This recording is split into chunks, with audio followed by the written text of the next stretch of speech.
Os 4 passos para você que vai começar uma jornada do zero agora para passar em medicina.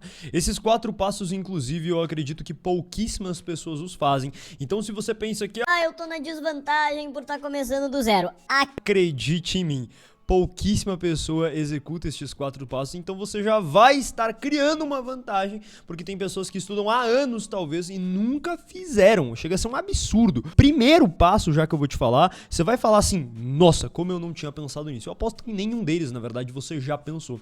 O primeiro passo acaba sendo o seguinte, pensa um piloto de corrida, Fórmula 1, o que for. Você já imaginou que absurdo seria se esse cara treinasse um ano todo ou anos inteiros sem nunca olhar a pista que ele vai correr?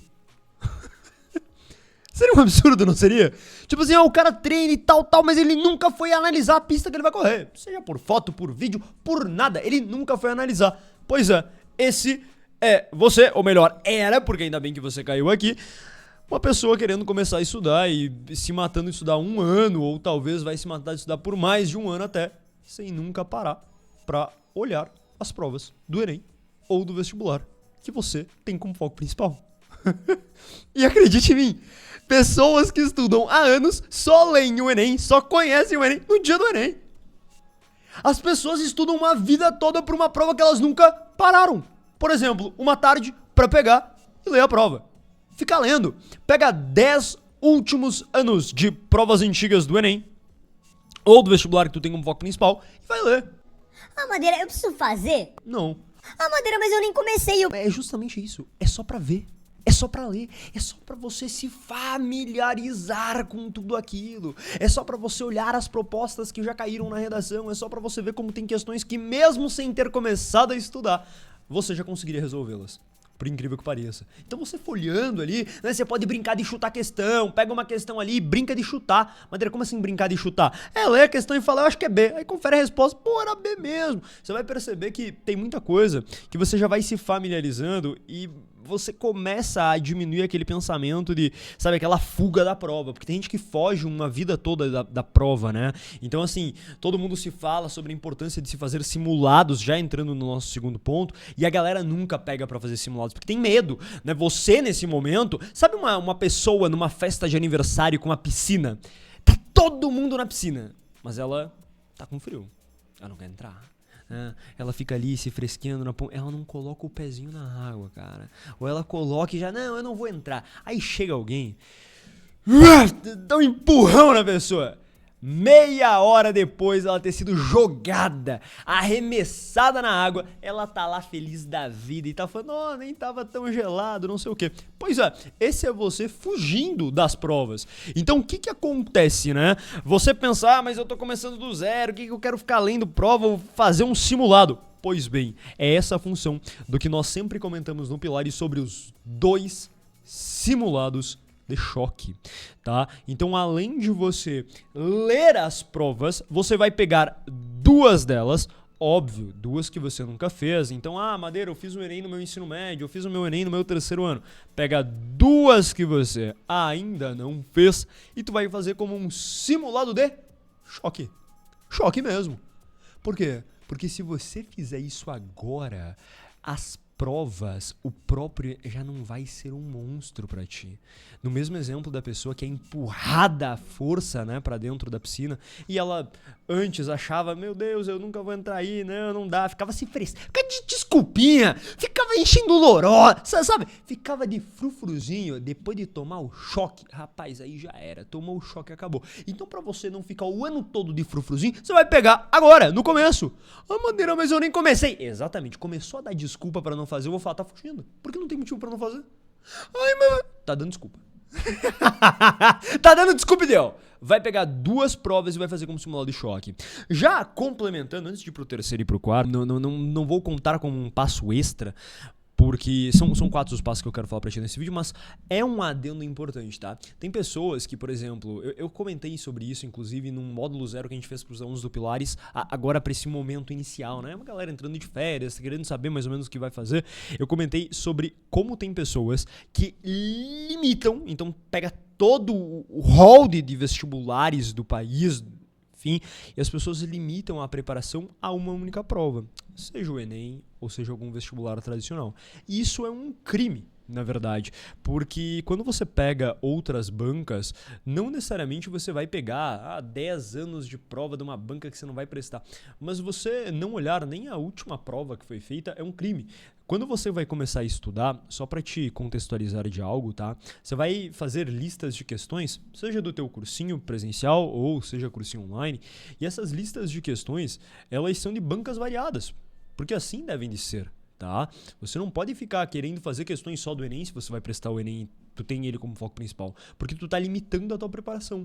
Os exercícios, as provas, eles foram feitos para você aprender, tá? Então quando você faz de uma só banca ou quando você faz questões de uma só prova, você tá limitando o teu aprendizado, e isso é um crime. Então qual que é um dos problemas que a galera comete? Quando você faz as listas de questões, você vai reparar que, óbvio, tem de outras bancas, mas tem um leve problema. As questões são quase sempre muito antigas. Tem cursinhos que, às vezes, né, é um defeito, a gente precisa comentar isso, eles não atualizam o banco de questões. Então você está resolvendo questões de 2007, você está resolvendo questões até, às vezes, mais antigas do que isso. Tem lá a questão 2003, FUVEST. Então, são questões extremamente antigas. E é um crime você, por exemplo, eu vou prestar o Enem. Tu quer passar em medicina? Aqui a gente fala pra quem quer passar em medicina. Você tá brincando comigo que você, precisando da preparação mais completa possível, da melhor preparação que é pra passar em medicina, você vai limitar o teu aprendizado, você vai limitar tudo ao Enem? Tu tá brincando. É um absurdo. Normalmente, depois que a galera entra no Pilares, depois que as pessoas começam a conviver em todo esse ambiente, elas escutam as coisas que a gente fala, as coisas que nós orientamos e falam, caraca, é um absurdo que a gente fazia antes, né? Mas é um crime você limitar a sua preparação. Por isso, além de você pegar, por exemplo, 10 anos de provas antigas do Enem, o que você pode e deve de fazer? Você pega, por exemplo, as principais provas do país. FUVEST, Unicamp, Unesp, UEL, UFPR, UFSC. Pegue ótimas provas e não faça ou não queira olhar todas, mas pegue a mais recente só pra você ler. Da mesma forma que eu falei pra você ler as provas do seu foco principal, você vai pegar uma ou outra prova, tá, que não é o seu foco, só pra ver. Só pra estar contextualizado com o que as provas estão cobrando. Só pra você ver aquilo ali, estar familiarizado. Então, às vezes eu fico assim, cara, tem pessoas que estudam a vida toda pro Enem, tipo, você faz assim, uma prova da FUVEST, ela não sabe nem quantas questões tem. É um absurdo. Ai, mas não é meu foco. Sim, agora eu vou te ensinar algo importante, meu filho. Ó, existe uma especialidade que a gente fala, que é uma especialidade em T. Você precisa ter um domínio em T das coisas. Como assim T, Madeira? Então você vai pegar todas as bancas, as principais provas do país, e tu vai ter um domínio sobre elas raso, extremamente raso, superficial. Você não quer virar um especialista no FUVEST se você não quer passar por ela, mas você vai ter um domínio raso, lateralizado em todas, mas uma delas você vai ser o especialista. É o que a gente trabalha no Pilares, né? A questão de você fazer um extensivo bem feito e depois se tornar um especialista numa prova. Então você vai ter um domínio raso sobre todas, mas uma delas você vai pegar e tu vai aprofundar, tu vai afundar naquela prova de forma que nem a banca vai dominar tanto ela quanto você, de forma que numa sala, lá no final do ano que vem, quando você for resolver esse vestibular, vai ter todo mundo naquela sala ali, você tem que saber que você é o que mais domina aquela prova, ninguém conhece aquela prova tão bem quanto você, só que se você só conhecer ela, é um problema, por isso que não é um I, tampouco uma linha, né, superficial, é uma linha superficial em todas, uma linha profunda em uma, formando literalmente um T. Legal, né? Então é isso que você precisa criar. Gente, vamos pro terceiro passo. Inclusive, ó, já aperta, tasca o botão de like aqui nesse vídeo, porque se você teve contato só nesses 2 primeiros passos com algo que você nunca tinha pensado, bom, significa que aqui você aprendeu algo. E se você quer continuar aprendendo com esses conteúdos, né, gratuitos que nós trazemos por aqui, você precisa deixar o like, porque assim o YouTube entende que você gostou realmente. Não basta só você assistir e tá aí, nossa, eu nem conhecia esse cara e tal. Ah, prazer, meu nome é Gabriel Madeira, eu fundei um programa de acompanhamento para vestibulandos de medicina há alguns anos que já consta com dezenas de aprovados no Brasil todo, caso você não me conhecia. Então, né, se você tá, nossa, não conhecia esse cara e tal, negócio interessante, ótimo, não esquece de apertar o botão de like, porque assim você recebe os próximos conteúdos que a gente for colocar aqui. O terceiro dos passos é o seguinte, meu povo, você não pode querer começar com todas as matérias. Esse é um problema que a maior parte das pessoas que caem de paraquedas num cursinho, elas enfrentam, né? Inclusive, você consegue distinguir claramente uma pessoa novata no cursinho de uma pessoa que tá lá há uns 2 anos. O novato, ele tem 6 aulas no dia. Sabe o que ele quer? 6 aulas no dia, o novato do cursinho, ele quer acompanhar todas. Ele quer fazer a anotação de todas. Ele chega em casa e ele quer fazer um resumo de todas. Ele quer fazer as questões de todas. Ele quer fazer tudo nos mais perfeitos conformes e ele quer dar... Pode olhar e falar assim, ó, novato. Novato por vários motivos. Primeiro, porque quem passa em medicina, mesmo sendo medicina, não fez tudo aquilo lá. Segundo ponto, você vai cansar pra caramba e não dá pra ser consistente dessa forma. A gente fala que medicina não é uma corrida de 100 metros rasos, né, em que você dá um choque inicial. Não, você tem que manter o ritmo o ano todo, porque é uma maratona. E terceiro problema, mesmo que você desse conta, não valeria a pena. Sabe por quê? Eu vou te explicar o motivo. Quando você dedica igual tempo a todas as matérias, você está ignorando o fato de que você provavelmente deve ter muito mais facilidade com humanas, por exemplo, linguagens, do que com exatas. A gente até brinca, né, que tem matérias que até papagaio acerta. Como assim papagaio acerta, Madeira? Não, é bem simples. Pega literatura, dá pra um papagaio uma aula, bota ele uma semana antes do Enem, fica vendo um aulão de literatura, né? Aí o papagaio repete, ele bota o papagaio ver 3 vezes o aulão de literatura, o papagaio fica repetindo, ele chega na prova, ele acerta a questão de literatura. Porque qualquer batata, desculpem a honestidade, mas aqui a gente é honesto, qualquer batata acerta uma questão de literatura, mesmo estudando uma semana antes da prova ou nem sequer estudando.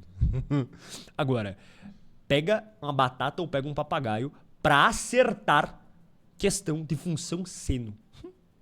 Rapaz, nem a pessoa que estudou o ano todo acerta. Então, moral da história, existem matérias que são muito mais complexas do que outras. Existem matérias que são muito mais densas do que outras. Então, mesmo que você desse conta, mesmo que... ainda assim não valeria a pena, porque você poderia estar pegando o tempo de algumas, né, matérias e investindo em outras. Por isso que no começo, você indo para presencial ou estudando em casa, não importa, tá? A ideia é que você nunca, de forma alguma, queira começar com todas as matérias. Primeiro porque, óbvio, você tem que ficar ganhando ritmo, né? Você tem que ir aumentando o seu ritmo de estudos, mas mesmo assim, você vai começar com poucas. De preferência, as mais, digamos... complexas, as mais densas, tá? Matemática, física e química, então acabam sendo aí para a maior parte das pessoas o mais complicado. Então você começa por elas. Fora que isso faça com que você não procrastine isso, porque quando você quer dar conta de tudo, você não consegue dar conta de tudo. E onde que a corda sempre arrebenta, né? A gente fala que a corrente arrebenta quando a coisa aperta no elo mais fraco. E o elo mais fraco tende a ser a parte exata, porque tu vai deixando de lado. Então tu quer dar conta de tudo, mas tu não consegue. E aí nisso você, não deu tempo de fazer aqui, ó, exatas.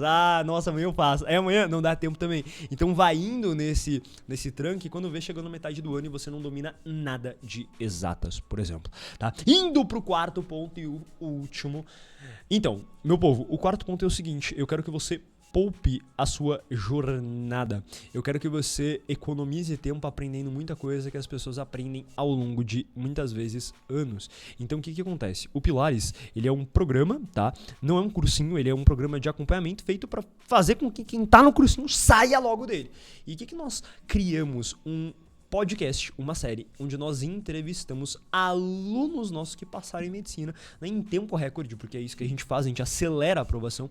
E nessas entrevistas, cara, a gente comenta muito sobre os erros e sobre os acertos da preparação dessa galera. E eu falo, você sendo aluno, não sendo aluno, eu digo que o passo, tá? Pra você que tá começando agora, é você pegar aquilo lá e você maratonar. Porque você vai ver ali jornadas, tá? Onde a pessoa vai comentar, nossa, eu comecei errando nesse ponto. Você, opa, legal, eu já não vou cometer esse erro. Então, você vai encurtar a sua jornada de aprendizado. Então, o que acontece? Vai ter um link aqui abaixo onde você consegue ter acesso a todas estas entrevistas. Eu recomendo que você comece a maratonar elas o mais rápido possível. Se você conseguir, inclusive, assim que você sair desse vídeo, já era interessante que você assistisse alguma delas. Tem entrevista lá, inclusive, com pessoas que passaram direto do terceirão, não apenas uma, mas várias pessoas assim. Tem pessoas que levaram 5 anos no cursinho, entraram no Pilares no 5º e passaram. Teve pessoas que estudaram em casa. Então, assim, ó, você encontra um hall de jornadas diferentes, tá? Para que você encontre a mais parecida com a sua e você aprenda muito com aquela pessoa. Óbvio, você tem o contexto com todas ali. Então é importantíssimo que você acompanhe e está gratuito todas essas entrevistas. Estão gratuitas. O link vai estar aqui abaixo. Não esquece de deixar o like nesse vídeo e sair correndo assistir, tá? Porque senão depois você vai esquecer e você vai procrastinar. A gente fala que afiar o machado é mais importante do que você ficar batendo um machado cego numa árvore. Então não adianta nada você sair começando, né, na louca, sem antes pesquisar. Se você caiu nesse vídeo é porque você quer aprimorar todo esse teu começo. E acompanhando essas entrevistas já é um dos passos mais importantes, por isso inclusive que ele ficou para o final. A cereja do bolo aí, pra ti que acompanhou o vídeo todo. Tamo junto e acompanha lá cada uma dessas entrevistas.